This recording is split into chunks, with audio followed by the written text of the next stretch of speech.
And for the 8th consecutive night, we start this evening's broadcast covering a shooting. Another one. In a nation still reeling from massacres in Buffalo and Texas, it has happened yet again.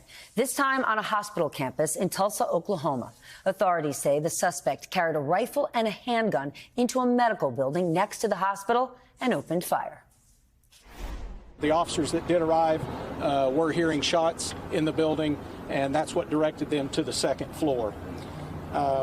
Right now, we have 4 civilians that are dead. We have 1 shooter that is dead, and right now we believe that is self-inflicted. Officers have not been interviewed, but we're certain that's a self-inflicted gunshot wound on his part.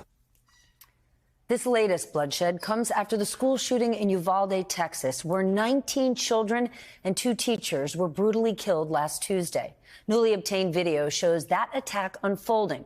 We can see officers moving toward the school as terrified children try to escape. We're also learning new details from Uvalde's mayor, who says he heard a negotiator trying to reach the gunman on the phone. The only person I had communication when the negotiator was trying to get the shooter on the phone and so forth, I was in the room. No, he wouldn't answer. They tried his every number they could find that he was associated with. The moment he went in that classroom, they started calling for him. His main goal was to try to get this person on the phone. The mayor also says he does not think the negotiator knew that there were children inside the school desperately calling 911 at that time. And there are still many, many questions surrounding the Uvalde School District Police Chief, Pete Arredondo. He has now been criticized for waiting too long to send in officers, and there have been reports he's no longer cooperating with state investigators. He denied that report today. Just so everybody knows, we've been in contact with DPS every day, just so you all know. They say they say that you're not cooperating. I've been on the phone with them every day. They say you're not cooperating. So just 2 seconds. Just so you know, we've been talking to them every day. What is your reaction to y'all have a good day.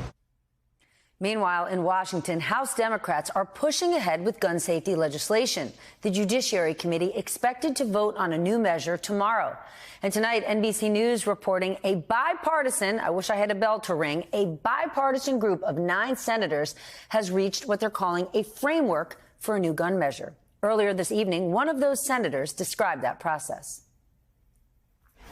I've never seen more Republicans at the table willing to talk about changes in our gun laws than I do today. We're talking about a comprehensive package that will allow Republicans to take that step forward and learn that, in fact, there's political gain to be had in attaching yourself to the 90% of your constituents who want us to do something about gun violence.